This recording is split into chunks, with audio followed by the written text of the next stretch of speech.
Hey guys, welcome back to my channel. So in today's video, we're gonna do a Firehouse Mukbang. I have this like huge Firehouse sub. It's the Italian, it's my favorite one. I have some Cheetos, and then this is like, I eat this every single day. I think it's so good. It's really not unhealthy. It has Yoplait, strawberry yogurt, apples, berries, and whipped cream. So it might not look that pretty. The nicest glass bowl I have, my son broke. And so everything else is packed. So you get this, I'm really sorry. Today I'm gonna go ahead and just say, let me shut this so it doesn't get cold while I say this beginning part. That the story we're talking about today, I need to give full credit for Stephanie Sue for talking about it first. She didn't really know a lot of the people that she was talking about, and she wasn't really like a fan of these people, and so I feel like she does such a great job telling stories, and she did a great job, but I think there was some things that she missed just because I'm like a huge fan, and so I would want to know these things. So that's why I'm gonna like tell more of the story, and I also have kind of a conspiracy theory to throw into this, and I might make an entire video about that because it's kind of crazy. It's about Aaron Carter, and oh my gosh. Maybe I'll slide into his DMs again. I messaged him when I was like 18 and he responded, so maybe he'll respond again. I'm married now, so it'll be for different reasons. Yeah. But anyway, so yeah, we're just gonna talk about this whole thing, how NSYNC started this crazy scheme and scams, and it's awful. Like, all the stuff that happened is literally awful. People took their lives over what happened. It was like a really bad time for a lot of people, but also one of the greatest times for NSYNC and Backstreet Boys, but also a negative time for them. It's like there's so much. It's crazy. So we're just gonna talk about that while I eat. I hope you enjoy it. If you're a 90s fan like I am, I love the 90s. I love Britney, Christina, all the pop bands, and just I love it all. So we're gonna talk about it, and let's just get into some starting. So yeah, let's get started. Okay, so like I said, this is the Italian sub. All right, so the man that we're gonna be talking about today is literally the best and worst person at the same time. It's actually kind of incredible. That's so good. His name is Lou Pearlman. And ever since, oh, this is loud. Alright, so ever since Lou Pearlman was a kid, he's been an entrepreneur, whatever the word is.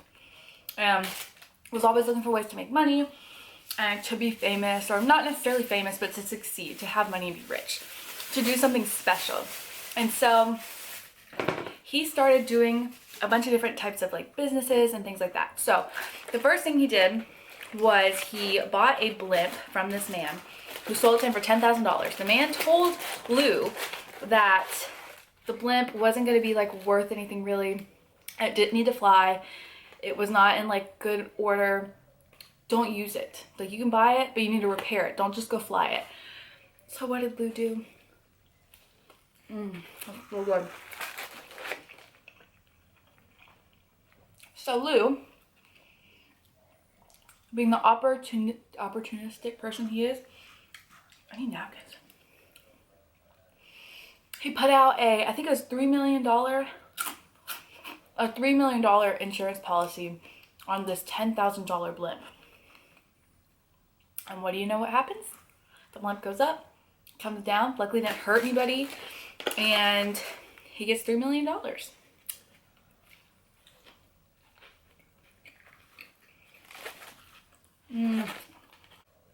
So soon after this whole thing, he takes the money. He's an investor, always looking for, you know, new things. Takes the money, invests it into Intercontinental Airlines, which is his own airline company. So he was making pretty good money out of this, and he was also doing like they call it outfitting jets. So I guess he would kind of rent them out to people, but they weren't really his jets. I don't really know what that means. If you know what that means, let me know. He outfitted the jets for people, and eventually he met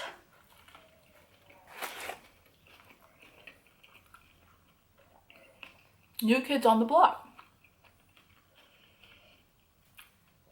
So, which I love them too. Amazing band. I love them all.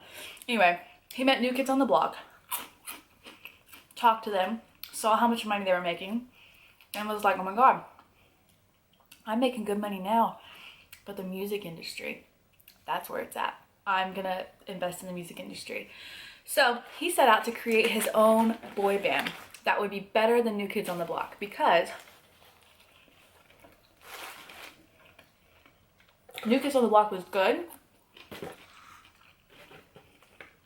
but they were missing something. He knew that he could create something better. So Mr. Lou decided to create the Backstreet Boys. So he went out, he found the members for the Backstreet Boys, he put like ads in the newspaper, and then the guys from Backstreet Boys kind of all found each other. They all knew each other some way. And the ones that didn't know each other, one of the guys did know them, like that kind of thing. So then they created the Backstreet Boys. Backstreet Boys were amazing with their harmonies. So good. He created this amazing thing, the Backstreet Boys. I mean, it doesn't get much better than that, huh? So some of the Backstreet Boys members literally would come stay at Lou's house. They'd have birthday parties at the house, like AJ and Nick Carter. They had like a big pool party, invited all their friends over.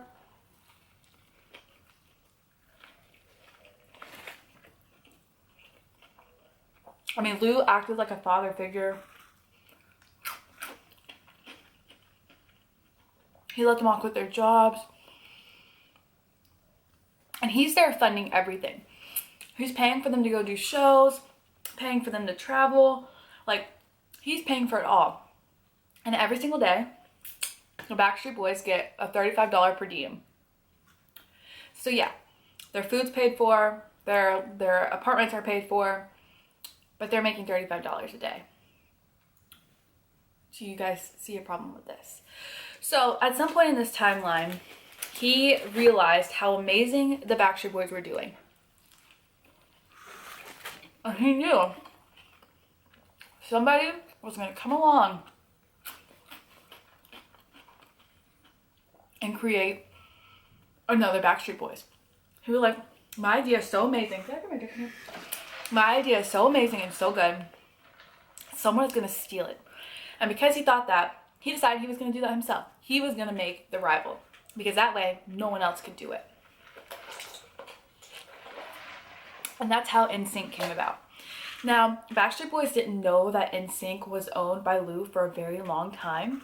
That was like a secret, and kind of crazy, honestly, if you think about it. So Lou made it a point to not like really let the bands be friends once they did know like what was going on. Backstreet Boys knew NSYNC, NSYNC knew Backstreet Boys, or of them. And he made each band feel like the other band didn't like them, didn't want anything to do with them, so that they wouldn't reach out to them or like communicate with them or have anything going on. So they were rivals. And even after, like later years after this, both bands said like they had no reason not to like each other, but they were like groomed basically to dislike each other.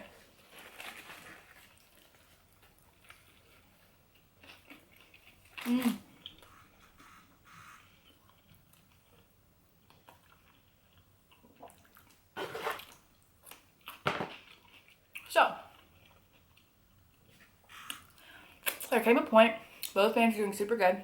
And have you guys ever seen TRL? I don't know how old a lot of my viewers are. I guess I could look online, but if you've ever watched TRL,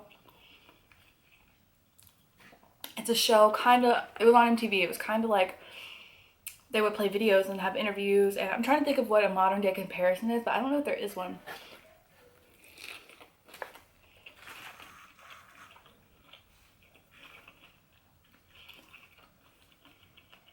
What made TRL, what like spawned the creation of it, was Backstreet Boys and NSYNC. Everyone wanted to watch the videos, hear the music, and that's what started TRL, which is kind of crazy. Both bands were just doing astronomically well as far as the world could see. So here's where the problem comes in.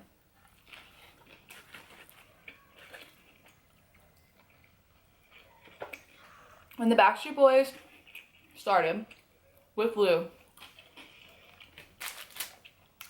had them all sign a contract. He included himself as the 6th band member.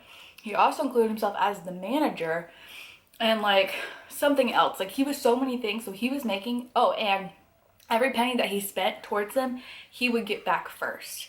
So it was like a really crooked contract. And the Backstreet Boys, and this happened to NSYNC too, they signed the same contract, weren't really aware of like how bad the contract was for them. But one day, Backstreet Boys was like, listen,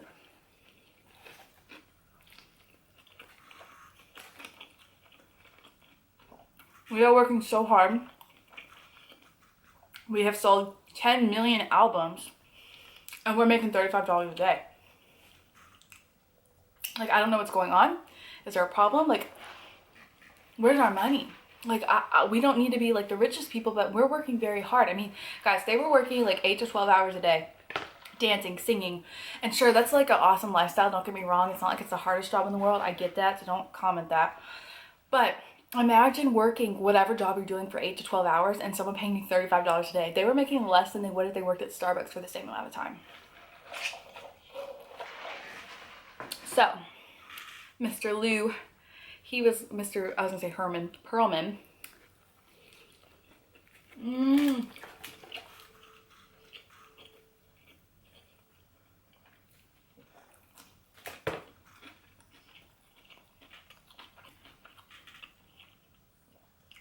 was like, you know what, you're right. Y'all are hard workers. I'm gonna pay you. So, they went to this fancy, lavish dinner. I think it was called like Larry's or something, which doesn't sound to be fancy, but okay. They went out to a fancy dinner with all the moms were there too. Ah! Oh my god. All the moms were there too, and they're gonna get their checks. The whole dinner, they're so excited. They're like, finally, everything that we've done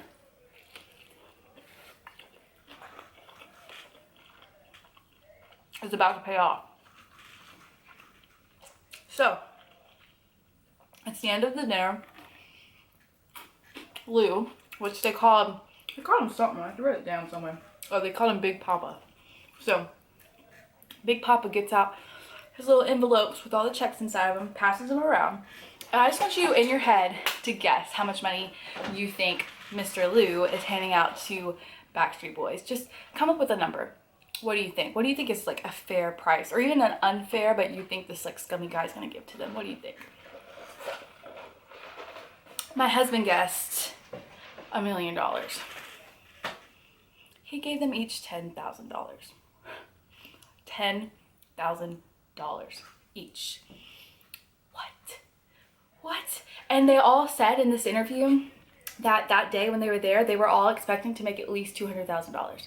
They thought they would get $1 million split between them all. And they literally got $10,000.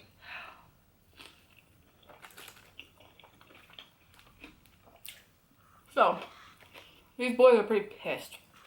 They go home and they all rip up their checks.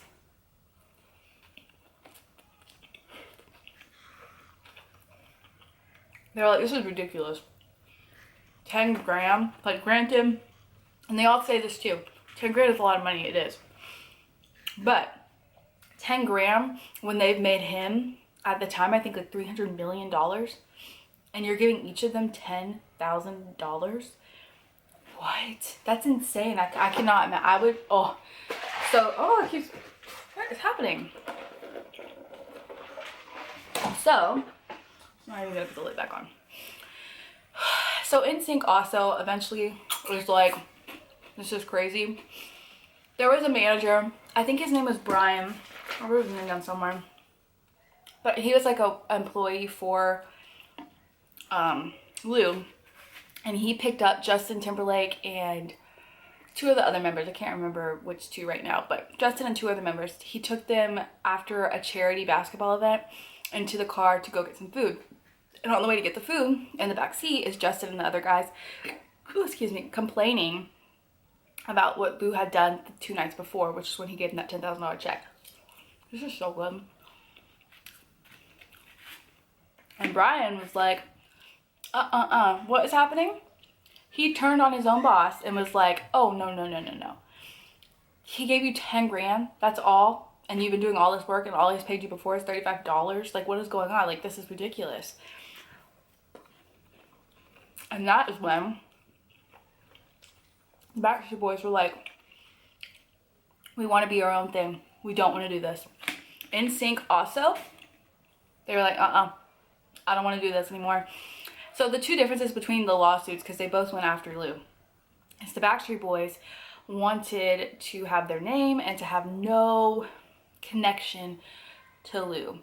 And so the Backstreet Boys actually just cut Lou a check and was like, here, go away. And so the difference with the NSYNC situation is that when NSYNC went to court, the judge was like, oh, Lou was telling the judge, like, I'm the sixth member of NSYNC. You can't take NSYNC away from me. It's mine. I came up with it, blah, blah, blah. And the judge was like, you know, my little girl has pictures of NSYNC all over her walls, and I haven't seen you in any of the pictures. And so NSYNC won and didn't have to pay him out. Crazy. Fun fact, and some people, if you were from this time, you probably already know this, but I didn't know it, is that the songs Bye Bye Bye, Bye Bye Bye, I'm gonna get copy striked. I'm just kidding. Anyway, that song, and then like the album title, No Strings Attached for NSYNC, were in regards to Lou, which is kind of funny because I had no idea. I thought they were about girls. Okay, so anyway, NSYNC and Backstreet Boys got their own stuff. They're in control now. Moving forward, there you go. So what does Lou do? What any normal person would do, and that is start another boy band. So he started the show, and this is at like the beginning of reality TV, so he's very smart. And he was like, let's do a TV show making a boy band. What? Amazing. And guess what band he made? O-Town. I don't know if everyone here will know O-Town, but they sing that song, 'Cause I want it all or nothing at all. I sing better than that, but anyway, that's the song. I don't know if y'all know it. And then he also, let me read you guys, because I wrote them all down because there's a lot of them. He also had the girl group called Innocent. He had a Latin band called C Notes, another band Take Five. He had Aaron Carter, which was solo, LFO, and then O-Town. Yeah, all those bands. So he started O-Town, then he started all the other bands I just listed off to you, and every single one of these bands signed the same contract that NSYNC and Backstreet Boys signed. Even though it was all over the news. But at the same time, a lot of them brought it to their lawyer, and their lawyer was like, listen, this is an awful contract. This is career suicide, but at the same time, you're not getting any other offers. So it's like, do you say no and then live your normal life, or do you say yes and it sucks for the, you know, duration of the contract, and then eventually maybe you can, you know, not be stuck with him? So like, what do you do? It's like a catch 20-20. Either way, you're screwed, but like, do you want to be screwed at your house or on TV?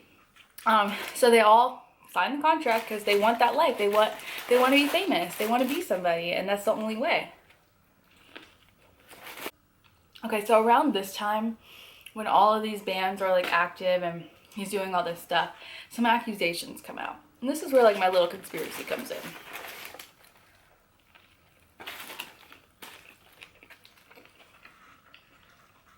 People start saying that Lou is inappropriate. He would tell members to like come to his room, like different band members, like the guy from O-Town, I think his name's Ashley. He would say like, I used to be a massage therapist, like that was my minor in school. Come to my room and I'll give you a massage, things like that. And then he also had video cameras in his tanning bed in his house, and the girls from that band Innocence would go tan, and he would show the other guys the videos of the girls naked tanning. Like, really creepy stuff. Really awful. And so, with, this is not Aaron Carter yet, but the thing that I think kind of ruined LFO's career, they sing that song, wish for you on a falling star, wondering where you are, and do I ever cross your mind in the warm sunshine, which is about Jennifer Love Hewitt, by the way. Anyway, so the lead singer of LFO, he wanted him to, well, a producer in Germany wanted to meet with LFO. And so, Lou said that the guy in Germany wants the lead singer of LFO to service him inappropriately. And Lou told the lead singer of LFO, like, how about you do it to me as practice? Camera overheated, so I hope that I can talk from where I was. So basically, I'm just gonna get into the Aaron Carter thing really fast because I'm Jesus, I'm starting to get full. Okay, so basically, Aaron Carter. Oh, I guess no, I need to talk about that later. Dang it, we'll talk about that later. So, really quickly, because I don't want this to be all about Lou. Basically, it came out that he actually didn't own an airline. He literally took a fake airplane and held it into the sky at a airport in New York and took the picture in a way that it made it look like it was actually flying, like he actually had a plane, but he actually had no planes. The FBI later said it was like the first like full-on airport with no planes. It's really crazy. You would think all these bands and then an airplane company would be enough for him, but no. He started a Ponzi scheme. So basically, he started to tell people to invest in him and that they'd get like a 10% back return later on. So just go ahead and invest. He got like $250 million in investments from these people. And then a Ponzi scheme means that when people who were first like putting their money in want their money back, you take the new people's money and you give it back to them. So like the newer people, there's no money for them to come back to, but the people who originally did, there is money. But the problem with that is when everyone's coming back, there isn't enough money to give back to everybody. And so after that, he knew the police were going to come after him. He knew he was in trouble. So he started going to banks and like asking them for money, and they were giving him money because they thought he was rich. He's the creator of Backstreet Boys NSYNC. He has a huge house. He owns an airline. He's rich. So he starts getting money from banks. And this turned into bank fraud, investment fraud, and one other charge that he got with $500 million worth of money that he stole from everybody. There was people who literally took their life because he stole all that they had, and they're never going to get that back. None of the people really got their money back, I don't think. People literally killed themselves because of this man. It's like he made something so amazing. He created the boy pop. He created boy bands being so famous in America. He made them blow up, and at the same time, he destroyed 2,100 families' lives by taking money from them. He took $38 million alone from just one person.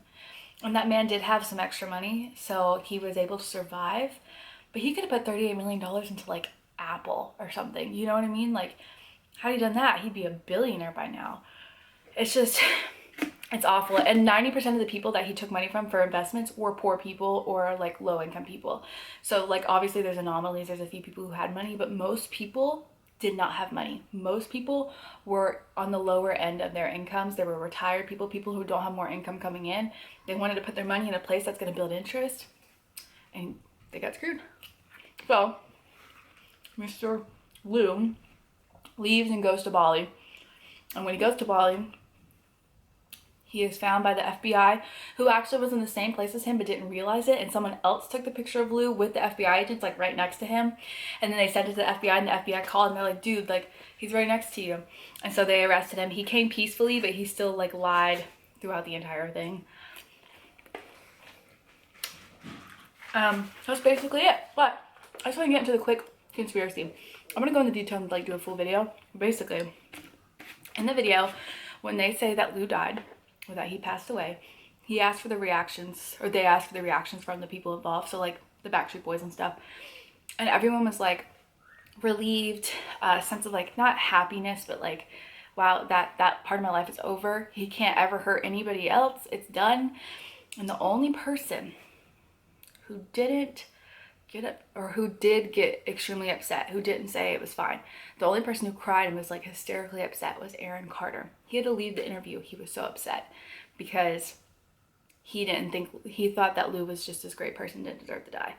And I find it very interesting that there's accusations of Lou doing things with the band members and being inappropriate, Aaron Carter and his closet stuff, and then what's the deal with that?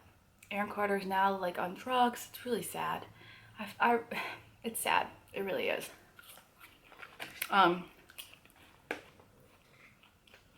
That is basically it. It took me a long time to write everything down, but I think I got through all like the best parts. So I hope if you watch Stephanie's video, you learned something different from this video.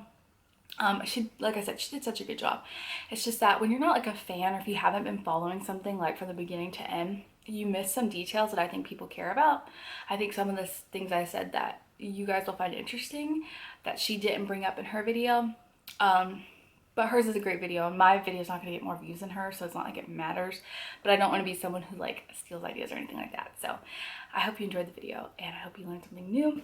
And if you haven't seen Stephanie's video after watching mine, go watch it, because hers was really good too, and she ate some good food. But I'm very full, so I'm gonna keep eating. I'm gonna go edit this. So I'll see you guys later. Bye.